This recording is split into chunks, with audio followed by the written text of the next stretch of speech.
지금부터는 변영인 대표님의 진가를 발휘할 시간이죠. 변 대표님을 알면 공시가 보이고 공시가 보이면 주가가 보인다. 국내 최고 기업 공시 분석 전문가와 함께하는 수상한 공시 바로 시작해 보겠습니다. 수상한 공시에서 첫 번째로 다뤄볼 내용은요. 바로 형지 INC 공모로 BW 발행 자금 조달 정면 돌파인데요. 먼저 기업 소개 간단히 전해드리면요. 형지 INC는 76년 2월에 설립되었으며 2004년 7월 코스닥 시장에 상장되어 매매가 개시되었습니다. 주 사업으로는 의류의 제조 및 도소매 등 의류 사업을 영위하고 있고요. 대표적으로는 우리가 잘 알고 있는 크로커다일 브랜드가 있습니다.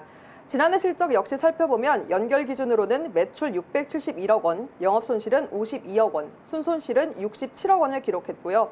이는 2019년과 비교해 매출 34.2% 감소해 영업 손실을 내며 적자 전환한 바 있습니다. 또한 순손실 7,564.7%가 증가하며 실적이 악화되었는데요. 최근 1분기 실적을 보면 연결 기준으로 매출액이 142억 원, 전년 동기 대비 5.2%가 감소했고 영업 손실과 순손실은 전년 동기 각각 20억 원과 21억 원에서 크게 개선된 3억 6천만 원, 그리고 3억 4천만 원을 기록한 바 있습니다. 형지 INC 측은 오프라인 매장의 효율화, 그리고 온라인 판매 등으로 영업 손실이 개선됐고 형지 엘리트 지분 평가 이익이 영업 외 수익으로 반영되어 순손실도 개선됐다고 설명한 바 있는데요. 형지 INC가 150억 원 규모의 신주 인권 부사채 발행을 결정한 바 있었습니다. 그리고 바로 어제였죠. 일반 투자자들을 대상으로 BW 공모 청약이 진행됐는데요. 대표님, 이 경쟁률이 아주 치열했다고요? 네, 이 경쟁률이 좀 치열하다는 거는 우리가 좀 기대감이 좀 높았다라고 좀 볼 수가 있는데, 자, 잠깐 우리가 좀 질문 좀 드릴게요. 네. 이 흥행에 성공했다, 즉 청약 경쟁률이 대단히 높았다라는 건 어떤 의미로 좀 받아질까요, 연카님? 그만큼 뭐 사업에 대한 기대감이 높았달까요? 그렇죠. 사업에 대한 기대감도 있을 수 있고 또 내가 얼마만큼의 이 주가의 시세 차익을 좀 볼 수 있겠는가 중요하죠. 라는 포인트 두 번째. 그 다음에 세 번째는 내가 얼마만큼의 이 안전성을 좀 보장받는가. 사채 이 주 특징이죠. 원금 또는 주식으로 전환의 이 두 가지 형태에서의 내가 얼마만큼 안전성을 좀 보장받을 수 있을까. 이 세 가지 포인트인데, 자, 1번의 모멘텀의 경우에는 조금 아닙니다. 2번의 경우에는 또 아니죠. 왜냐면 지금 이 발행가액이 1,838원인데 오늘 1,880원이에요. 막대한 시세 차익이라고 보기는 아주 어려운 구간입니다. 그럼에도 불구하고 왜 이렇게 많은 흥행이 있었을까? 공시를 좀 보도록 하겠습니다. 형지 INC, 지난 이 회사는 공모 전환 사채 발행을 좀 결정을 했는데요. 내용을 좀 보도록 하죠. 자, 회사는 6회차 국내 무기명식 이권부 무보증 공모 신주 인수권부 사채 발행 결정을 했습니다. 우리가 흔히 사채 발행의 경우에 이 공모 방식과 사모 방식으로 처음에 이제 구분이 됩니다.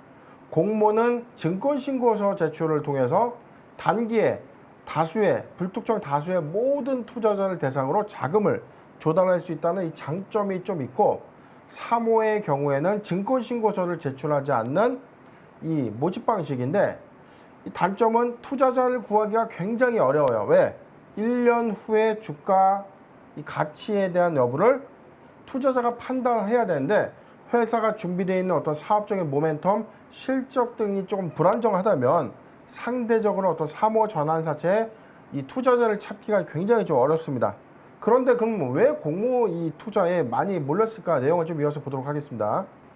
회사는 150억 규모의 공모 전환 사채 발행 결정을 했는데, 자금 조달의 목적은요, 시설 투자 자금이 25억, 그 다음에 운영 자금이 101억, 채무 상환 자금이 24억입니다. 여기에 표면 이자율은 2%고 만기까지 보유했을 경우에 4%의 만기 이자를 지급한 겁니다.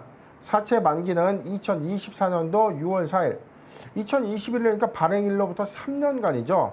자, 이자의 지급 방법은 총 매 3개월마다 이제 지급을 하는데 9월 4일, 10여일. 그러니까 발행일로, 납입일로부터 3개월 단위로 이자를, 약정된 이자를 좀 지급을 하는 겁니다. 그렇다면 공모 방식과 사모 방식의 차이는 뭐냐?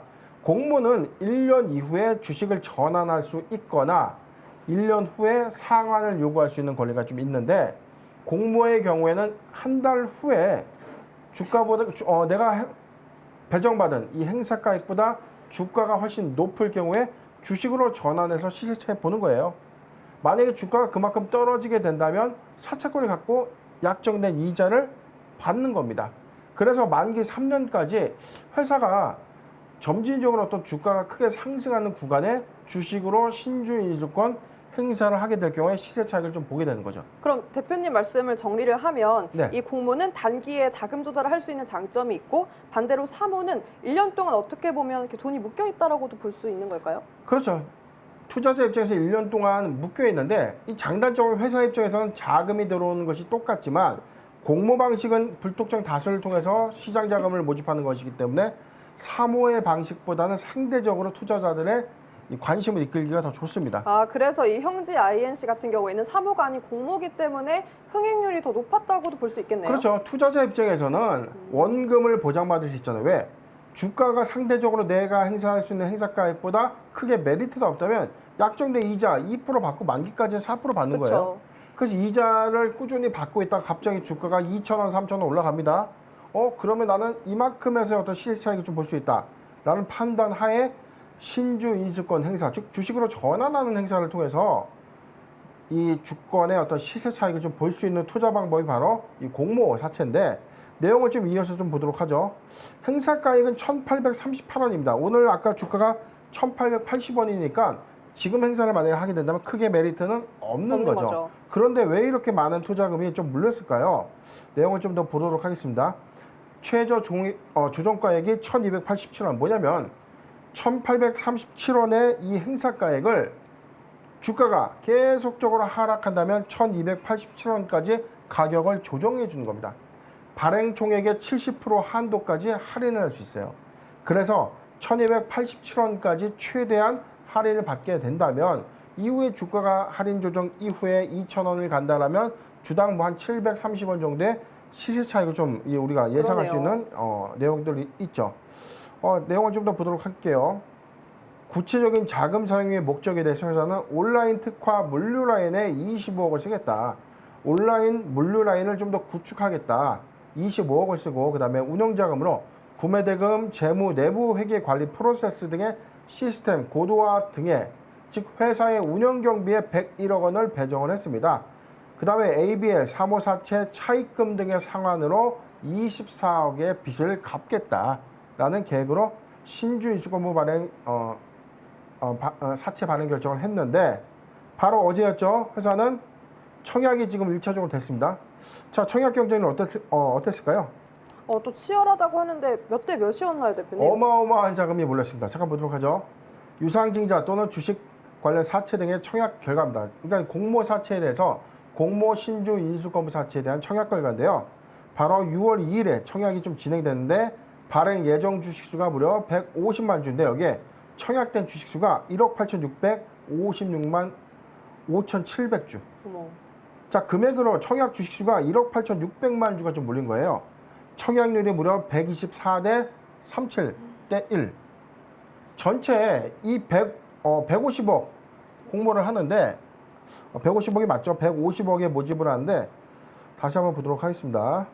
내용을 좀 보죠. 네. 150억 원의 사채를 모집하는데 1조 8천억 원의 자금이 몰린 거예요. 도대체 몇 대 몇이야? 거의 뭐 어마어마한 이 자금이 시장에 좀 몰렸는데, 최근에 우리가 공모주 투자를 했는데 오히려 공모주 투자가 반드시 공모주에 투자를 하면 따상을 먹는다라고 인식을 좀 바뀌었죠. 좀 최근 하반기부터 올해 상반기부터 좀 움직임이, 그렇죠. 생각보다 공모주에 큰 재미가 없었고, 심지어는 공모주에 투자했다가 손실까지 좀 발생된 메리트가 좀 사례들이 없어졌죠. 좀 있는 거죠. 그런데 왜 공모주에 이렇게 많은, 공모 사채에 많은 투자 자금이 좀 몰렸을까요? 자, 마찬가지입니다. 3년간의 기간 안에 약정된 이자를 꾸준히 받는데 회사의 주가가 무너져도 이 가격을, 행사가액을 좀 조정해 줄 것이고, 반대로 주가가 오르면 오를수록 주권을, 그러니까 사채에 대한 어떤 이 사채를 신주 인수권 행사를 통해서 시세 차익을 언제든지 볼 수 있는 그런 투자법이기 때문에 사실 아쉬울 게 없다는 거죠. 즉 원금 보장 플러스 알파가 보장되어 있는 이 투자법이기 때문에 사실 회사가 망하지 않는다면 지속적인 어떤 상환에 대한 어떤 이슈만 없다면 충분히 공모 투자가 현재 어떤 이 조정 장세에서는 좀 메리트 있는 대안이 아닌가라는 어떤 시장의 어떤 이 매기가 크게 좀 유입된 것으로 좀 볼 수가 있습니다. 그럼 대표님 반대로 이 형지 INC가 공모 BW 발행이라는 카드를 꺼낼 수밖에 없었던 이유는 뭐가 있을까요? 지금 이 형지가 사실은 과거에 이 가스테바작의 이 상장 때 이 재무적 투자자들의 유치를 통했는데 사실은 그때 크게 재미를 좀 보지 못했어요. 그래서 이제 투자자의 관점에서 사무 방식으로 조달을 했을 경우에 이 형지 INC의 큰 사업적 어떤 모멘텀이 그렇게 크게 없다. 그리고 지금 실적 자체가 작년에 670억 원의 이 매출을 기록했지만 영업 손실이 52억이 있고요. 순손실 67억을 좀 기록했는데 순손실 비율이 너무나 이제 컸죠. 7,564.7%가 증가됐던 거죠. 즉 지금 외형적으로 실적은 크게 좀 악화되고 있고 1분기 역시도 뭐 영업 손실 그다음에 이 순손실을 좀 이 갭을 좀 줄였다고는 하지만 그래도 적자 기조를 좀 유지하고 있다는 이 측면에서 지금 이 공모 투자 이후에 사무 방식에서는 1년 후에 약정된 어떤 이자만 받고 이 많은 자금을 투자하는 이 투자자 입장에서는 조금 약간 망설여지는 것 아니냐라는 이제 판단도 좀 듭니다. 네, 그럼 또 보다 자세한 모멘텀도 한번 짚어볼까요? 예, 잠깐 내용을 좀 보도록 하겠습니다. 네. 지금 이 형제 INC 지금 1,880원입니다. 아까 신조 인수권 행사가액이 1,838원인데 당장 만약에 행사를 한다고 하면 크게 메리트가 있는 구간은 아니죠. 그런데 왜 시장에서 주목을 했을까라고 좀 제가 검토를 해보니까 이 종목이 지금 이재명 경기도지사의 이 정치 테마주에 좀 인맥주로 좀 포함이 돼 있죠. 과거에 이 성남시장의 재임 시절에 성남시의 어떤 무상교복 맞아요. 이 정책을 좀 실현하면서 관련주 어떤 형제 엘리트가 좀 급등을 하면서 관계사인 형제 INC까지 같이 편입주로 좀 엮이는 또 다소 조금 아이러니한 그런 상황으로 지금 이 시세를 좀 만들고 있는데 사실 뭐 차트 지금 보더라도 작년에 이 일봉상 저가 영역 때는 한 600원대라고 지금 보면 600원대에 있던 이 주가가 최근에 4월 8일에 신고가 갱신을 했던 요 구간 거의 뭐 한 4배의 상승률을 좀 이끌었죠. 근데 사실은 이게 사업적인 어떤 모멘텀이었냐? 아니었죠. 바로 이재명 경기도지사의 어떤 정치 테마주에 관련된 이상급등만 좀 반영된 것이다. 그런데 이런 리스크를 알고 공모주 투자를 할 수 있었던 거는 그래도 이런 이슈 때문에 한 번 더 부각되지 않을까, 시세가 한 번 더 나오지 않을까라는 것 플러스 두 번째, 안 되면 이자라도 받을 수 있지 않나. 무이자가 아니죠. 2%와 만기 4%의 만기 이자를 좀 주고 있지 않습니까? 3년이란 기간 안에 충분하게 주가의 어떤 시세 차익이 좀 예상됐기 때문에 시장에 관심이 있었다라고 좀 예측이 좀 되고 있고, 타점을 좀 잡기가 좀 애매해요. 왜냐면 저는 정치 테마주에. 네, 어제도 저희가 또 짚어드렸죠. 대표님께서는 이렇게 그렇죠. 정치 테마주는 보수적으로 보신다고. 그렇죠. 지금 근데 신규 매수 관점에서 의견을 표명하지 않겠습니다. 그렇다면 보유자 관점 또는 이 공모 자체 투자자 관점에서 어떻게 볼 것인가? 공모 투자자 관점에서는요, 사실은 주가가 빠지면 약적 이자만 받고 상한 기간 안에 도저히 맞아요. 이 회사에 대한 어떤 미래나 비전이 없다고 생각하면 상한 요구하면 됩니다. 아니면 만기까지 좀 보유하고 있다가 시세 차익을 좀 볼 수가 있는데 국내의 어떤 이 3년까지 어떤 이 재무 구조에 어떤 이슈만 없다면 저는 그것도 나쁘지 않다고 봅니다. 그런데 지금 신규의 어떤 매수 관점, BW의 어떤 이 전환 관점에서는 의견을 좀 드리기가 좀 애매한데, 자, 보유자 관점에서 좀 의견을 좀 드릴게요. 보유자 관점에서는 자, 요 구간입니다. 1,600원이 이탈되지 않는다면은 인맥주에 관련된 어떤 이슈에 부각될 때마다 분할 매도 의견이 좀 맞고요. 만약에 1,600원을 이탈한다면 전량 매도 의견을 드리겠습니다. 네, 일단 지금은 이재명 테마주, 정치 테마주로 엮여있기 때문에 신규 진입 노리시는 분들께서는 네, 보수적으로 보시고, 하지만 기보유자분들 같은 경우에는 1,600원 이탈되지 않는다면 이렇게 텀이 올 때마다 분할 매도 네, 의견 제시해 주셨습니다. 그리고 만약 1,600원이 이탈된다면 역시나 분할 매도하는 대표님 한 번 더 짚어주실까요? 1,600원을 네. 이탈하면 모두 파세요. 네. 라고 정리를 했습니다. 네. 전량 매도하는 의견 네. 제시해 주셨습니다. 그럼 저희 계속해서 두 번째 내용 살펴보도록 하겠습니다. 두 번째 내용 바로 AD칩스 유상증자 결정의 급락, 주가 향방은인데요. AD칩스 96년 4월 설립돼 2001년에 코스닥 시장에 주식을 상장했습니다. 주 사업으로는 반도체 설계 및 유통 등을 영위하고 있고요. 사업 부문으로는 SOC 사업, 냉동 냉장 사업, 그리고 패션 사업으로 구분되어 있습니다. 동사의 매출 포지션은 냉동 냉장 사업 부문이 76.2%, SOC 사업 부문이 13.9%, 패션 부문이 약 9.9%로 구성되어 있는데요. 지난해 실적을 살펴보면 개별 기준으로 매출 201억 원, 영업 손실은 28억 원, 순손실은 86억 원을 기록했고요. 전년 대비 매출은 14.2%, 영업 손실은 4.4%가 증가했고 순손실은 32.9%가 감소했습니다. 1분기 실적도 살펴보면 매출이 70억 원으로 전년 동기 대비 94.6%가 증가했고 영업 손실은 1억 4천만 원을 기록하며 전년 동기 대비 적자폭이 감소한 바 있습니다. 바로 어제였죠. AD칩스 대표님 대규모 유상증자를 결정했다고요? 예, 그렇습니다. 지금 뭐 13.9% 정도 지금 하락하고 있는데 어제 장 종료에 이 공시가 발표되고 난 이후에 시간에 단일가 거래에서 이제 하한가를 좀 기록했었죠. 지금 왜 유상증자를 결정했는데 주가가 크게 빠질까 좀 궁금하지 않으세요? 대표님 저 그 질문을 사실 드리고 싶었어요. 네네. 이 일반 공모가 왜 보통 악재로 작용될까요? 그러니까 하락의 요인이 되더라고요. 좋습니다. 이게 왜 일반 공모의 방식으로만 이 유상증자를 결정하면 왜 주가가 급락하는 것일까? 자꾸 그런 의문이 있어요. 왜 삼자배 정원은 호재로 좀 인식을 하고 일반 공모 유상증자는 왜 악재로 좀 인식할까? 네. 어차피 회사에 들어온 돈은 같은데.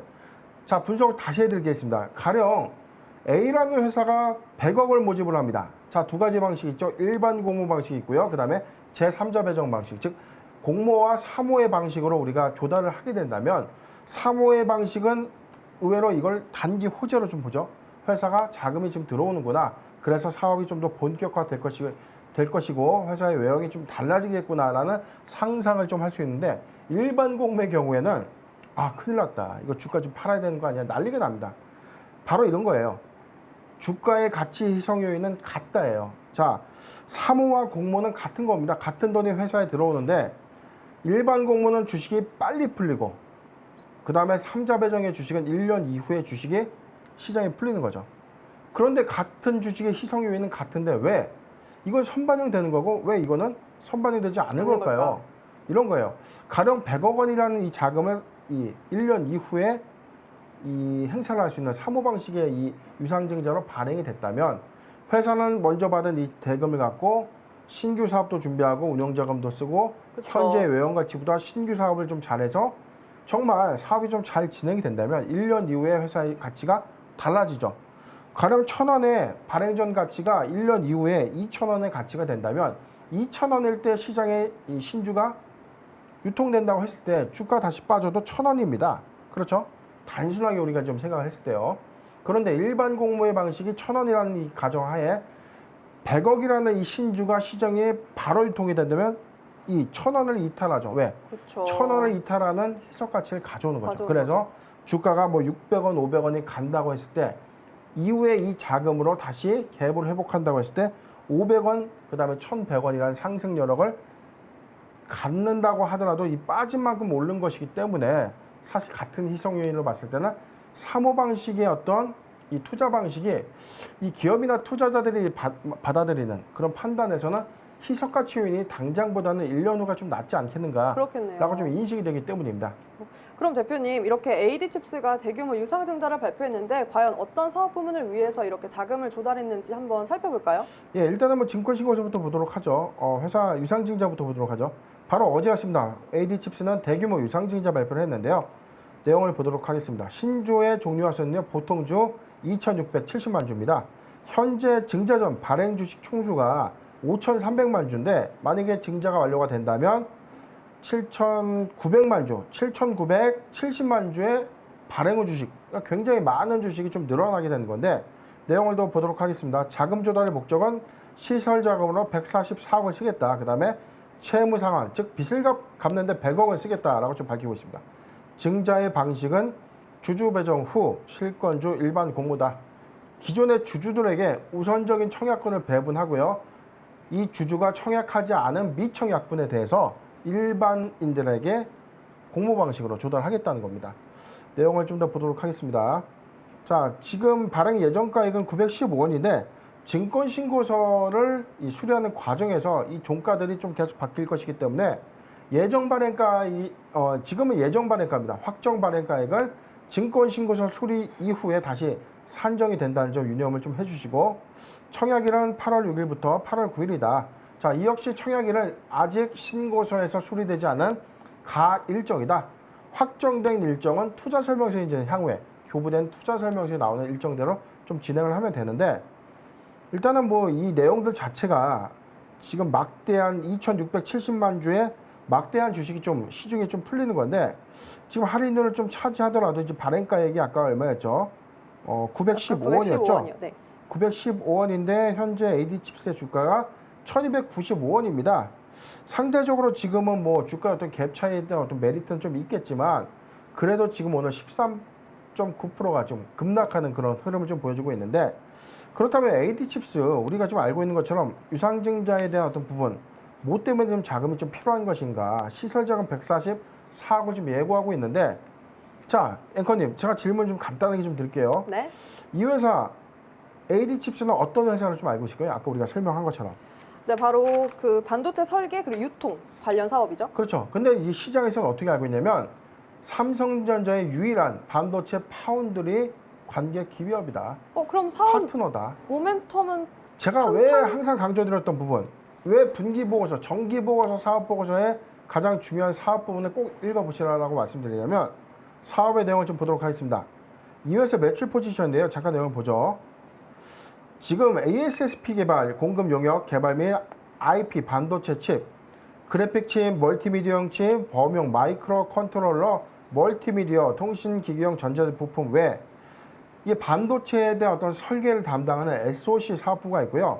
그리고 우리가 최근에 이 화이자 모던에 관련됐던 초저온 냉장고, 냉동고에 어떤 관련 이슈가 있었죠. AD칩스가 관련주로 주목받았던 사례가 바로 이겁니다. 냉동 냉장 사업 부분인데, 냉동 냉장고 제조 및 판매를 하고 있습니다. 그 다음에 패션 사업 부분에 신발을 판매하고 있는데, 자, 매출을 좀 보도록 하죠. 최근 1분기의 어떤 매출입니다. SOC 사업은 전체 매출이 몇 프로죠? 13.9%다. 패션 사업은 9.9%, 그 다음에 냉동 냉장 사업이 무려 76.2%다. 그렇다면 주 사업은 뭐예요? 냉동 냉장 사업이네요. 그런데 왜 삼성전자의 반도체 파운드의 최대 수혜 종목, 너무 이 부분에 대해서 우리가 오인혼선해서 투자를 하고 있는 그러네요. 겁니다. 그 부분은 13.9% 차지한다고 나와 있으니까요. 그렇죠. 물론 지금 이 설계 용역에 대한 어떤 기술력에 대해서는 평가하지 않겠습니다. 이 부분은 추가적인 어떤 수주에 따라서 이 수주 잔고는 크게 증가할 수 있는 여력은 있기 때문에, 현재 사업 부분만 본다면 지금 이 회사는 냉장고, 냉동, 냉장 사업 부분에 이 주 사업이 집중되어 있다라고 좀 예고가 좀 되고 있는 상황에서, 이러한 시설 투자가 과연 어떤 부분이냐 한 번 더 얘기를 보겠습니다. 지금 내용을 좀 더 보면은, 제가 좀 내용을 찾아봤을 때, 네. 내용을 좀 더 보도록 하죠. 그러니까 삼성전자의 파운드리 수혜주로 꼽혔지만 이렇게 공시를 자세히 살펴보면 오히려 냉동 냉장 사업 부문이 무려 76.2%로 저희가 알고 있는 이 파운드리 수혜주는 오히려 이 SOC 사업 부문이 13.9%로 나오는 거 다시 한번 짚어주셨고요. 네, 이제 회사에서는 지금 ASSP 칩 관련해서는 지금 막대한 이 설비나 그다음에 이 공정도를 이제 보유하고 있지 않다라는 코멘트가 있는데, 제가 지금 시간이 없어서 좀 찾지 못하고 있어요. 이 부분은 저희가 이 보고서를 통해서 한번 더 체크해 보시면 좋을 것 같고, 그렇다면 다시 돌아와서 AD칩스 왜 지금 이 순간에 시설 투자 결정을 했는가, 그렇다면 어떤 부분의 사업을 좀 집중할지에 대한 여부가 좀 발표되지가 않았다는 거죠. 그래서 이 부분이 가장 중요한 모멘텀입니다. 냉동 냉장 사업에 대한 어떤 확장을 위한 시설 투자일 것인지, 아니면 반도체 파운드리 사업에 좀 더 집중할 수 있는 신규 자금이 좀 필요한 것인지, 이 부분에 따른 어떤 모멘텀을 한 번 더 꼭 체크하는 그런 방법이 좀 좋을 것 같고요. 네, 그럼 차트 보면서 모멘텀 한번 차트 좀 보도록 짚어볼까요? 하겠습니다. 지금 AD칩스 일봉상의 저점에 영역대는 800원입니다. 800원의 일봉상 저점 영역대에서 1000원을 좀 회복했던 구간이고, 이후에 1200원, 그 다음에 최근에 1400원의 단기 지지대를 좀 이끌어냈는데, 이후에 지금 주가는 추세 하단에 지금 이탈하는 그런 흐름을 좀 보이고 있죠. 최근 국내 1월 28일에 이 갑자기 큰 대세적 상승을 이끌었던 이 이유는요, 삼성전자의 유일한 반도체 파운드리 파트너다라는 사실이 부각됐는데 우리가 일단 매출적인 어떤 포지션을 좀 봤을 경우에는 크게 수요 부에서는 아직 판단하기 좀 이르지 않습니까? 그런데 기대감만 갖고 상승했던 부분이 맞고 이에 따라서 주가는 1,200원에서 1,400원 구간을 지금 박스권으로 좀 유지하고 있었다가 그러네요. 최근에 유상증자라는 이 급락 이슈로 지금 하단을 이탈하는 그런 추세 시그널을 좀 보여주고 있습니다. 자, 지금 신규적 관점에서는 좀 매우 위험하다. 왜냐하면 아직까지 이 유상증자에 대한 어떤 악재 여부, 바닥 여부가 확정되지 않았기 때문에 만약에 매수 도래 구간이 만약에 온다면 저는 800원에서 타점을 좀 잡아드리겠습니다. 800원에서 950원 구간은 포트 비중 5% 정도의 청약 흥행 여부까지 노려보는 분할 매수 의견을 좀 드리겠습니다. 네, AD칩스 짚어주셨습니다. 네, 짚어주기에 앞서서 저희 아까 보고서 관련된 내용은 시간 관계상 생략을 했는데요. 보다 자세한 내용 궁금하신 분들께서는 상단에 있는 번호로 주시면 또 보다 자세하게 분석 도와드리겠습니다. 네, 대표님께서 짚어주신 타점, 신규 진입 노리시는 분들 800원에서 950원 선 구간, 네, 포트 비중은 5%, 청약 흥행 전까지 네, 전략 제시해 주셨습니다. 그럼 저희 계속해서 마지막 내용 살펴보겠습니다. 수사관 공시 마지막 내용, 바로 관련 없다는데 삼보산업 이준석 테마주로 폭등입니다. 삼보산업 74년 2월에 설립돼 93년 11월에 코스닥 시장에 상장되어 매매가 개시되었습니다. 주 사업으로는 알루미늄 합금과 제조 및 판매를 영위했고요. 세 가지의 사업 부문으로 구분되어 있는데 첫 번째, 알루미늄 합금 사업이 79.7%, 그리고 자동차 부품 사업이 27.1%, 방송 프로그램 사업이 2.1%로 구분되어집니다.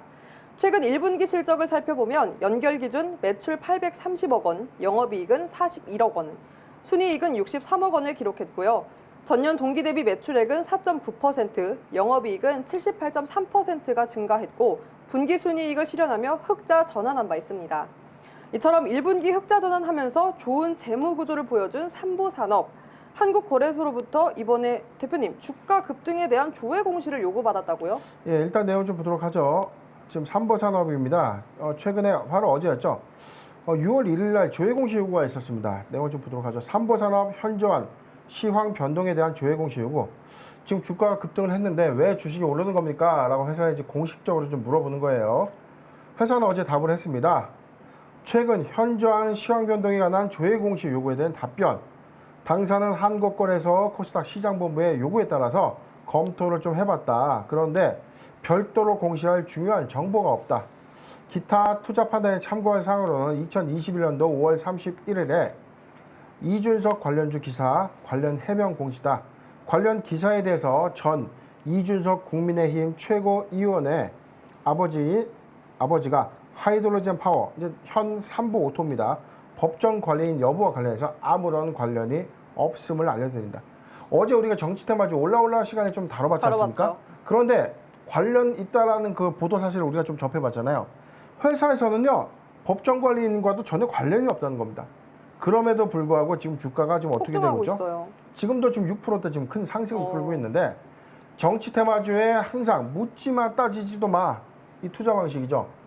지금 이 부분에 대한 어떤 모멘텀 부분은 아까 우리가 얘기했던 것처럼 1분기 실적이 830억, 영업이익 41억, 순이익 63억을 지금 기록하면서 실적적인 호조는 맞아요. 왜냐하면 매출액은 4.9%가 증가했지만 영업이익이 78%가 좀 증가했고 올해 분기 순이익을 좀 내면서 흑자 전환을 했던 아주 우수한 좀 성적을 좀 기록을 했는데 실적적인 원인으로 실질적인 어떤 요인으로 이 회사의 주가가 상승한 것이 아니라 최근에 이 당대표 이 경선을 앞둔 국민의힘의 어떤 이준석 이전 최고위원이 그죠. 네. 이전 최고위원의 어떤 이 지지율이 좀 높아진다라는 다소 좀 억측스러운, 다소 좀 말이 안 되는 정치 테마주가 좀 만들어진 것이다.